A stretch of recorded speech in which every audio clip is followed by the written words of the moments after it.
السلام علیکم۔ جماعت اسلامی کا ریفرینڈم کیا کھویا کیا پایا؟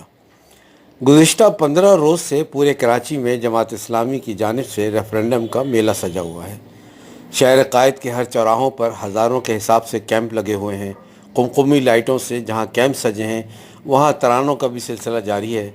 عوام کے لیے ٹھنڈے پانی کا بھی بندوبست ہے۔ کارکنان کرسیاں لگائے ووٹ ڈلوانے میں مصروف عمل ہیں۔ کچھ ذمہ داران مساجد کے باہر نمازیوں کو اس کی افادیت سمجھانے میں بھی اپنی توانائی صرف کر رہے ہیں۔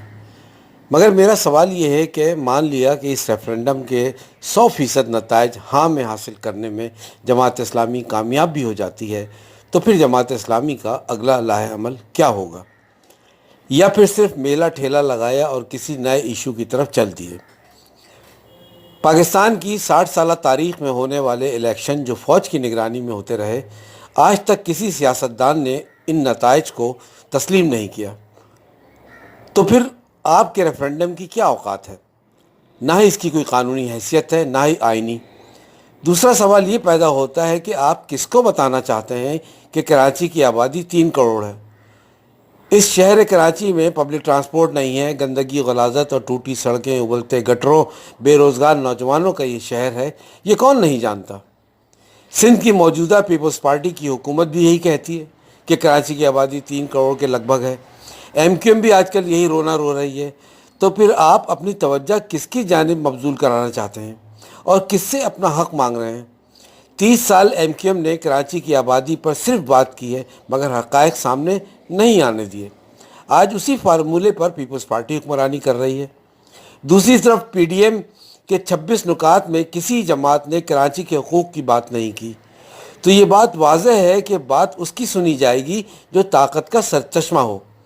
اگر آپ جوتے مارنے کی طاقت نہیں رکھتے تو آپ اپنا پیسہ اور اپنی توانائی اسی طرح برباد کرتے رہیں گے اور نتیجہ صفر۔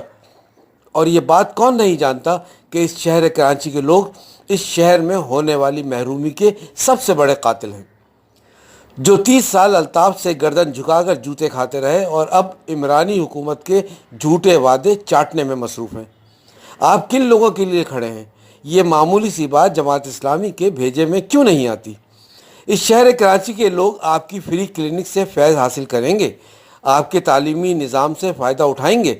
آپ نے حالیہ بارشوں کے زمانے میں ان کو جان و مال کا تحفظ دیا، گھر گھر کھانا پہنچایا، یہ بات روز روشن کی طرح آیا ہے۔ اور یہ دجالی میڈیا بھی آپ کی اس شہر کراچی کے لوگوں کے ساتھ محبت اور آپ کی کاوشوں کو دکھانے پہ مجبور رہا۔ بے شک آپ نے اللہ کی رضا کے لیے کیا، مگر شرم و حیا اس شہر کی آنکھوں میں نہیں۔ اور آپ پھر دیکھیں گے کہ اگلے الیکشن میں یہ سب لوگ بلاول کی گود میں گر جائیں گے، جس کی تیاری زور شور سے جاری ہے، اور آپ شرافت سے گردن جھکا کر آگے بڑھ جائیں گے۔ اور یہی اس شہر کی تاریخ ہے اور ایک کڑوا سچ۔